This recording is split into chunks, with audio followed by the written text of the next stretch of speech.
السلام علیکم ورحمۃ اللہ وبرکاتہ۔ یہاں پر جو شاد عظیم آبادی کی جو پہلی غزل ہے اس کو ہم سمجھنے کی کوشش کریں گے۔ میری آپ سے استدعا ہے کہ آپ اپنی درسی کتاب بھارتن اردو کا صفحہ نمبر 138 نکال کر اپنے سامنے رکھیں اور ان اشعار کو سمجھنے کی کوشش کریں۔ پہلا شعر: تمناؤں میں الجھایا گیا ہوں، کھلونے دے کے بہلایا گیا ہوں۔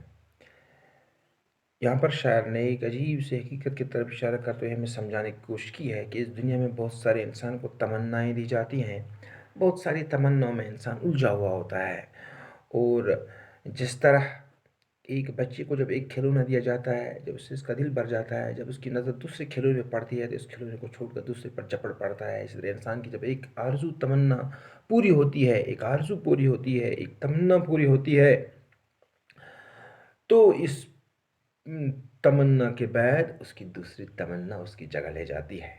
یعنی انسان جب تک اس دنیا سے رخصت ہو جاتا ہے تب تک اس کی تمنائیں ختم نہیں ہوتی ہے۔ ہوں اس کوچا کے ہر ذرہ سے آگاہ، ادھر سے مدتوں آیا گیا ہوں۔ بشار پر باتیں: دنیا کے ذرے ذرے سے میں واقف ہوں، دنیا کی ہر ایک چیز سے میں واقف ہوں، کیونکہ بہت سا عرصہ ہوا ہے مجھے اس دنیا میں آئے ہوئے۔ یعنی اس دنیا میں بہت ساری الجھنیں ہیں، بہت ساری مشکلات ہیں، بہت سارے مصائب ہیں۔ یہ میں نے پہلے سے دیکھے، بہت پہلے سے دیکھے ہیں جب سے میں اس دنیا میں آیا ہوں۔ تو اس سے شاعر فرماتے ہیں: دل مزدر سے پوچھ اے رونے کی بزم، میں خود آیا نہیں لایا گیا ہوں۔ یہ جو میرا بے قرار دل ہے، ذرا اس سے کوئی پوچھ لیجئے، یہ تو یہاں پہ خود نہیں آیا ہے بلکہ اس کو یہاں پہ لایا گیا ہے۔ یہاں پر انسان کی بے بسی کا ذکر بیان کرتے ہوئے ہمیں سمجھانے کی کوشش کی ہے کہ انسان کتنا بے بس ہے۔ اس کو معلوم نہیں کہ مجھے کہاں سے آیا، اس کو معلوم نہیں کہ مجھے کہاں جانا ہے۔ یہ خود یہاں پہ نہیں آتا ہے، اس کو یہاں پہ لایا جاتا ہے۔ یعنی یہاں پر ایک حقیقت کی طرف اشارہ میں سمجھانے کی کوشش کی ہے، میں تو خود یہاں پہ نہیں آیا بلکہ مجھے یہاں پہ اس دنیا میں لایا گیا ہے۔ لتھا میں معتقد اعجاز میں کا، بڑی مشکل سے منوایا گیا ہوں۔ یہاں پہ شاعر نے ہمیں سمجھانے کی کوشش کی ہے کہ میں معتقد ہو گیا، اعتقاد رکھنے والا، بھروسہ کرنے والا۔ میں ان کرامات کو، یہ جو معجزہ ہوتا ہے، یہ جو کرامات جو ہوتے ہیں، ان پہ میں بھروسہ کرنے والا نہیں تھا، لیکن بڑی مشکل سے مجھے منوایا گیا ہے۔ یعنی یہ جو عشق حقیقی ہے، یہ جو معجزات ہیں، یہ جو کرامات ہیں، ان پر بھروسہ کرنے والا میں نہیں تھا، لیکن جب مجھے ان پہ، یعنی بڑی مشکل سے مجھے ان چیزوں پہ بھروسہ کرنے پر مجھے آمادہ کیا گیا۔ کجا میں اور کجا اے شاد دنیا، کہاں سے کس جگہ لایا گیا ہوں۔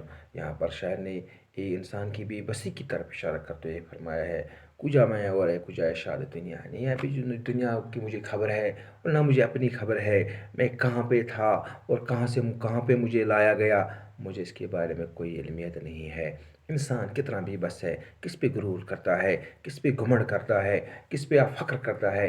یعنی آپ کو معلوم نہیں ہے، سمجھانے کی کوشش کرتا ہے، آپ کو معلوم نہیں ہے کہ آپ کہاں سے آئے اور آپ کو کہاں لایا گیا ہے، آپ کو کہاں جانا ہے، معلوم نہیں آپ کو۔ یہ چیزیں جب انسان کے ذہن میں اترتی ہیں، یہ چیزیں جب انسان کی سوچ میں اترتی ہیں، تو انسان خود بخود ان چیزوں پہ مجبور ہوتا ہے کہ انسان کبھی غرور نہیں کرتا ہے، انسان کبھی گھمنڈ نہیں کرتا ہے، انسان کبھی تکبر نہیں کرتا ہے۔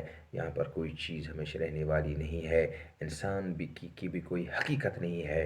اگر کسی چیز کی حقیقت ہے تو آپ کے اخلاق کی حقیقت ہے، آپ کی اچھائی کی حقیقت ہے۔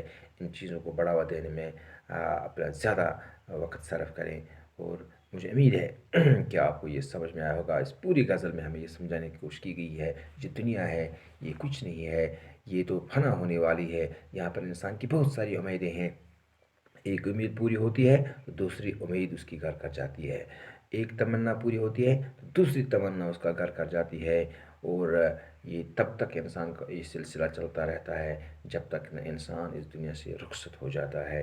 یعنی انسان اس دنیا سے جب رخصت ہوتا ہے تو اس کی تمنائیں ختم ہوتی ہیں، مرتے دم تک اس کی آرزویں ہوتی ہیں۔